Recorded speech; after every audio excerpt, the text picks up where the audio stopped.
Vas-y. Que ressentez-vous quand vous voyez, genre, par exemple, les élèves en France, etc., qui ont tous lu votre livre? Quel sentiment ça vous procure? Je pense que les jeunes en France, ils s'intéressent à l'histoire.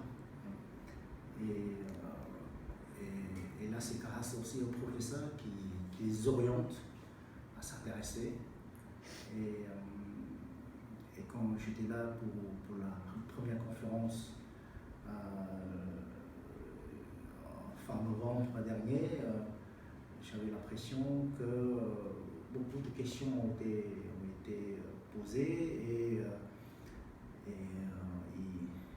ils cherchaient à comprendre comment un jeune Cambodgien de leur âge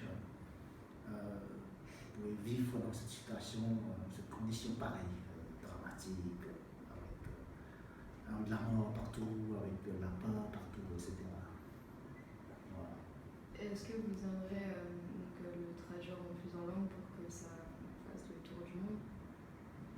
Enfin, encore d'autres langues que celles qui ont déjà été. Encore d'autres quoi? Encore d'autres langues, enfin, par exemple l'allemand Ce livre a été présenté à l'exposition du Salon du Livre à Francfort, en Allemagne. Et le Salon de Francfort, je crois que c'est tous les 2 ans, c'est pour réunir les éditeurs du monde entier.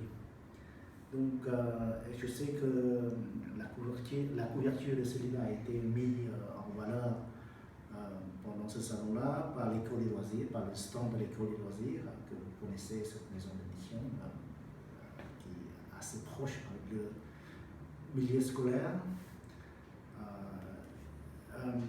Et cela, je crois, a permis aux autres éditeurs internationaux de repérer la future traduction, etc.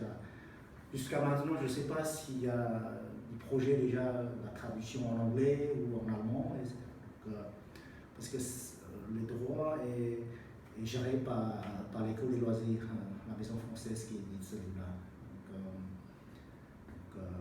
J'espère que ça va être traduit très bientôt en anglais et après en allemand ou en d'autres langues. Et en khmer, il y a le droit qui appartient plutôt à moi. Et je travaille avec le CIPAR pour éditer en khmer bientôt. Est-ce que sans avoir travaillé au CIPAR, vous auriez publié un livre, ou est-ce que ça aurait été peut-être plus compliqué? Une bonne question, parce que avec ma formation initiale qui était plutôt dans la littérature, dans la pédagogie, qui n'est pas loin par rapport à la mission du CIPAR, et si je ne travaillais pas au CIPAR, c'était un peu difficile si j'allais éditer une histoire exactement pareille, parce qu'une histoire en lien avec la vie, tout ça, c'est assez long. Et la décision d'éditer ou d'écrire un passage de ma vie entre 8 ans et 12 ans, exactement comme ça, je ne savais pas. Mais sûrement, j'allais éditer quelque chose, écrire quelque chose, parce que de nature, j'aime bien la lecture, j'aime bien lire les autres, et j'aime bien aussi parler aux autres, partager, etc. Peut-être ce serait un autre livre plus long ou dans une période plus tard ou un petit peu plus tôt, etc. Je ne sais pas. Mais ce qui était sûr, c'est normalement, même sans le CIPAR, j'allais faire quelque chose dans ma vie. Je pense